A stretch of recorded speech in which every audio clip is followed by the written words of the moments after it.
Okay, hello everyone. Myself Amita Mane. I am going to teach you the subject electrical and electronics engineering. Okay, so basically, this includes the electrical vehicle part, then electronics part, and machines part. So we will see one by one. Okay, so first, we will start from the vision of mechanical engineering department and then the mission of mechanical engineering department. You must aware about these two statements from the NBA point of view. Okay. Now next is the program educational objectives and program specific outcomes for the mechanical engineering department. You must aware about these two parameters of the mechanical engineering department. Now next, prerequisites of this triple E, that is electrical and electronics engineering subject. So this electrical and electronics engineering subject is the combination of basic electrical engineering, basic electronics engineering, and the systems in mechanical engineering. So these all subjects are from first year of engineering, which you already studied, right? So the combination of these three is nothing but electrical and electronics engineering, and this will be helpful to you in the mechatronics, which will be in the third year of engineering. Okay. Now next, what are the course outcomes of this subject? So each unit carries the one course outcome. So as we are having 6 units, so there will be a total 6 course outcomes. So first unit is the introduction to the Arduino.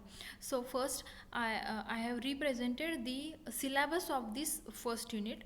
If you observe, the first unit includes the introduction of microcontroller and microprocessor, then what is the role of embedded system, open source embedded platform, introduction to Arduino, IDE features, then IDE overview, programming concepts, variables, functions, and conditional statements.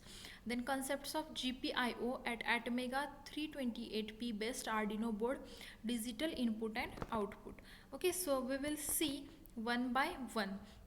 So first important is the what is the microprocessor and microcontroller, basics of microprocessor and microcontroller. So for that we will see the difference of microprocessor and microcontroller.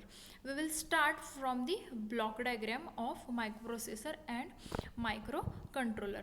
If you observe, microprocessor is having the CPU, that is central processing unit, but microcontroller is having the separately CPU, then read only memory, serial interface, timer, read write memory, input output port. Means separately every component is there, but in microprocessor every component is connected with the central processing unit. So this is the basic difference between the microprocessor and microcontroller. Then example where this is used, microprocessor is basically used in the laptop, then your PC. Okay, and microcontroller is used in the oven, then washing machine, digital cameras, etc. Okay, now next point is what is the operating frequency of microprocessor and microcontroller.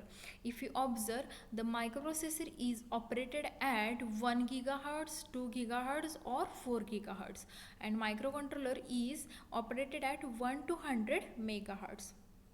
Next is the RAM. Okay, so RAM of microprocessor is about 1 GB to 32 GB, but microcontroller is about 256 bytes to 256 kilobytes. Okay, so by observing this RAM, you can say that microprocessor is you can use microprocessor for multiple applications as compared to microcontroller, because RAM is very large in case of microprocessor than the microcontroller. Then read only memory. Read only memories are read only memory. For microprocessor, the ROM is 500 gigabyte, while for microcontroller it is 4 kilobyte to 2 megabyte. Again, this is less for the microcontroller. Okay, now size, come towards size. Microprocessor is about 32 bit to 64 bit, and microcontroller is 8 bits to 32 bits. Now all of you know that Intel microprocessor, okay, which is used in the laptop, right? So that is the microprocessor. Next, power consumption. Microprocessor consumes the high power while microcontroller consumes the low power. And last point is about the cost. So cost of this microprocessor is very high, from starting from 20,000 up to 1 lakh, as and microcontroller is in a less cost. Okay, so these are the basic difference point between the microprocessor and the microcontroller. Okay.